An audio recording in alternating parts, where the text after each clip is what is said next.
Assalamualaikum warahmatullahi wabarakatuh. Saya Windri Harpati, calon guru penggerak angkatan 11 Kota Bijak. Hari ini ada bersama saya Ibu Milayanti Siregar MPD, yang mana beliau adalah kepala sekolah di SD tempat saya mengajar, yaitu SDN 024184. Adapun video kali ini adalah wawancara dengan kepala sekolah mengenai pengambilan keputusan berbasis nilai-nilai kebajikan sebagai pemimpin. Baik, selamat pagi Ibu.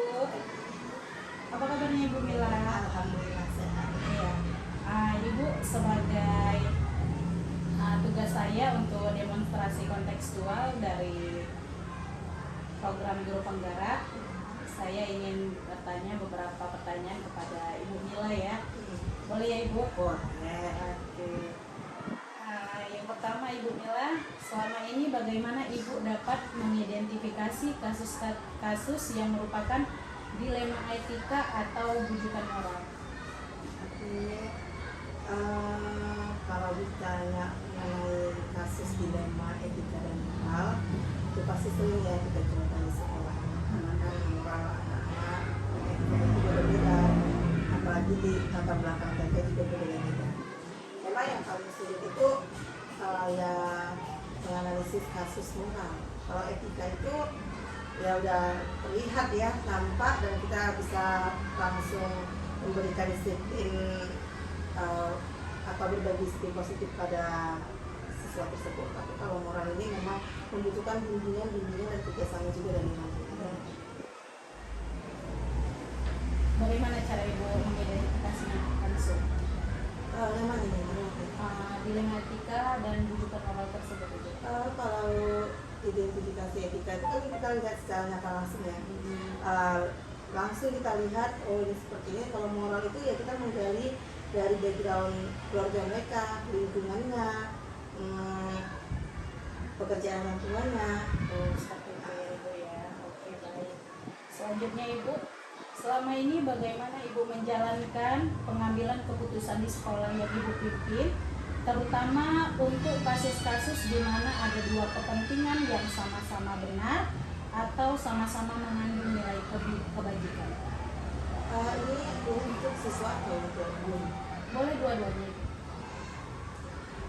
Tadi sama-sama ada kepentingannya.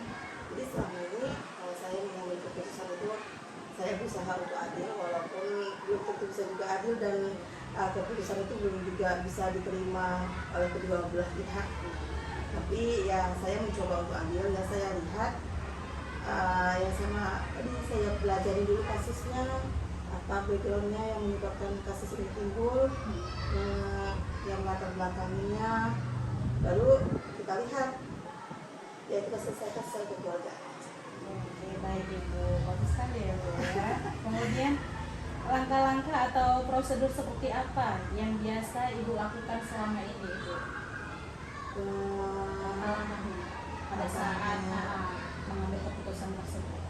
Langkah-langkahnya ya itu tadi, awalnya saya mungkin menggali background siswa ataupun guru dengan wawancara ataupun apa ya, diskusi-diskusi tipis-tipis saja dulu. Kemudian ya saya pertimbangkan lagi. Saya langkah-langkah saya ambil, jadi diskusi, wawancara, kemudian pertimbangan. Ya selanjutnya yang namanya diskusi itu kan bukan saya aja ya yang menentukan keputusannya. Jadi sama-sama kita memutuskan mana yang terbaik untuk kita semua di sini. Oke, baik Ibu. Hal-hal apa saja yang selama ini Ibu agak efektif dalam pengambilan keputusan, terutama pada kasus-kasus dilema etika Ibu? Hal-hal yang saya anggap apa ya, just itu gitu ya, efektif tadi itu dalam hal etika ya sharing juga, sharing, diskusi, kita apa ya, kita gali juga kayak mana dia berangkat dari rumah, apa masalah dia, sama dengan grupnya seperti itu. Saya juga ini saya amati ini masalahnya, sharing lah, intinya diskusi atau komunikasi. Komunikasi yang baik ya Ibu ya. Kemudian Bu, selama Ibu anggap itu efektif, ada nggak Bu tantangannya kira-kira Ibu? Tantangannya pasti ada ya, pasti banyak itu tantangan. Tantangannya itu ya pasti banyak. Tantangannya kira-kira itu apa Ibu? Tantangannya ya belum tentu kan mereka jujur dengan backgroundnya, dengan masalahnya. Karena untuk mengungkapkan kejujuran itu payah ya, apalagi itu masalah pribadi itu sangat sulit. Dan satu lagi belum tentu juga hasil diskusi kita itu bisa dijalankan. Oke, baik Ibu. Nah, Ibu Mila, apakah Ibu memiliki sebuah tata kelola atau jadwal tertentu dalam sebuah penyelesaian kasus dilema etika Ibu? Atau ada jadwal khusus gitu waktu Ibu mau menyelesaikan ada problem dilema etika? Kalau saya ya tidak punya jadwal khusus sebenarnya, tapi apabila memang ya kan saya mengamati, bisa jadi ya mungkin satu hari itu ada beberapa problem etika yang kita selesaikan. Tapi kalau jadwal khusus itu tidak. Apakah Ibu langsung menyelesaikan di tempat atau memiliki sebuah jadwal untuk menyelesaikannya nanti, atau bentuk prosedurnya seperti apa kira-kira Ibu? Kalau saya seperti saya tadi tidak ada jadwal ya, apa ya, ada kasus langsung kita selesaikan. Kalau saya rasa yang namanya kasus itu nggak usah berlarut-larut menyelesaikannya ya, kalau bisa secepat mungkin diselesaikan. Nah makanya tadi kita panggil oknumnya, kita gali backgroundnya apa permasalahannya, gimana, kenapa seperti ini. Ya bukan berarti satu hari itu selesai, kan nggak mungkin mau masalah selesai, tetap dalam pantauan untuk hari itu. Berarti lanjut ya Bu ya. Kemudian adakah seseorang atau faktor-faktor apa yang selama ini mempermudah atau membantu Ibu dalam pengambilan keputusan, ada nggak Ibu? Yang namanya sekolah itu kan organisasi. Pastinya kalau dalam pengambilan keputusan itu ada juga ya guru-guru membantu saya. Kita kan sifatnya diskusi, bukan otoriter ya. Jadi kebijakan itu atau ada penyelesaian masalah itu kita selesaikan bersama-sama, kita diskusikan ya bersama guru-guru mengambil keputusan dan menyelesaikan masalah.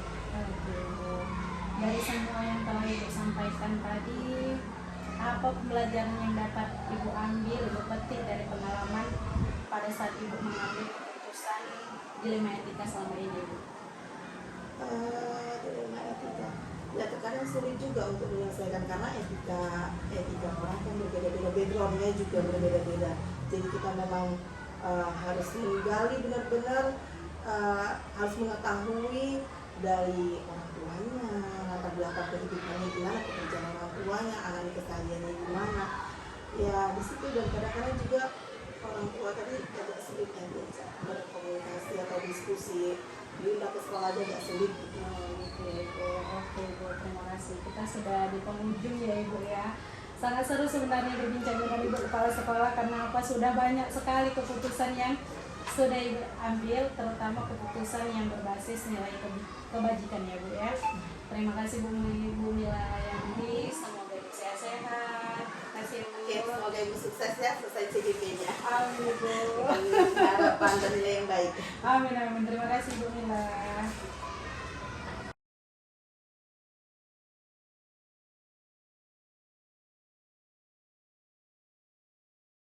Assalamualaikum warahmatullahi wabarakatuh. Sesi wawancara yang kedua ini saya sudah ditemani dengan Ibu Hajar Nazli Lubis SPDMM, yang mana beliau ada di SDN 02 52 81 Binjai Utara ya Bu Nazli ya. Oke, Ibu sehat Ibu? Alhamdulillah. Senang kali bertemu dengan Ibu ya, kayaknya sudah lama ya Ibu. Ini Windy ada beberapa pertanyaan yang mau ditanya, boleh ya? Boleh, insya Allah kalau bisa dijawab ya. Oke. Ini pertanyaan ini tentang pengambilan keputusan berbasis nilai-nilai kebajikan sebagai pemimpin dalam pembelajaran. Bisa kita mulai ya Bu ya? Oke, pertanyaan yang pertama itu Ibu Nazli, selama ini bagaimana Ibu dapat mengidentifikasi kasus-kasus yang merupakan dilema etika atau bujukan moral? Biasanya kalau di sekolah ini kan kami itu kerjanya itu kolaborasi. Jadi biasanya kasus-kasus itu tersampaikan dari guru ke saya. Misalnya kasus itu timbul di kelas, disampaikanlah ke saya. Untuk penyelesaiannya itu, umpamanya ada kasus yang tidak begitu rumit, misalnya ada kasus yang tidak begitu rumit, hari itu bisa diselesaikan, kami selesaikan. Tapi kalau umpamanya kasus itu sedikit agak rumit yang bisa melibatkan orang tua atau melibatkan guru yang misalnya kalau kasus-kasus yang biasanya bersangkutan dengan moral, kami selesaikan dengan guru agama. Bersama-sama kami menyelesaikan. Kolaborasi intinya. Kolaborasi. Selama ini bagaimana Ibu menjalankan pengambilan keputusan di sekolah Ibu, terutama untuk kasus-kasus di mana ada dua kepentingan yang sama-sama benar atau sama-sama mengandung nilai kebajikan? Itulah yang agak rumit ya. Kalau sama-sama benar, sama-sama mengandung nilai kebajikan, itu biasanya nggak bisa diselesaikan guru sendiri. Itu juga bersama-sama menyelesaikannya, karena merasa umpamanya tuh ada anak-anak yang punya kasus, dua orang yang berkasus ini merasa sama-sama benar, gitu kan maksudnya kan, sama-sama benar. Jadinya kan nggak bisa juga kita memponis yang kamu harus begini untuk anak yang satu. Jadi diselesaikan dengan cara mungkin dengan cara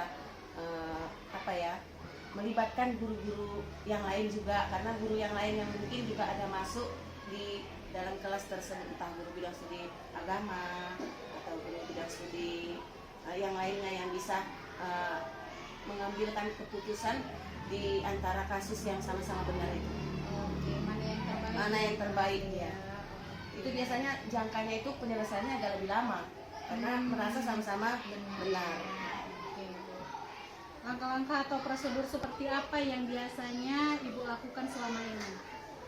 Kalau kami memang di sini selalu dengan sistem kekeluargaan, nggak pernah guru dengan saya itu guru itu menyelesaikan sendiri. Pasti saya bantu juga menyelesaikannya. Walaupun misalnya ada satu orang guru itu yang udah misalnya dia agak ada orang tua murid yang agak keras mengapakan guru kelasnya, melibatkan wartawan, saya juga ikut menyelesaikannya.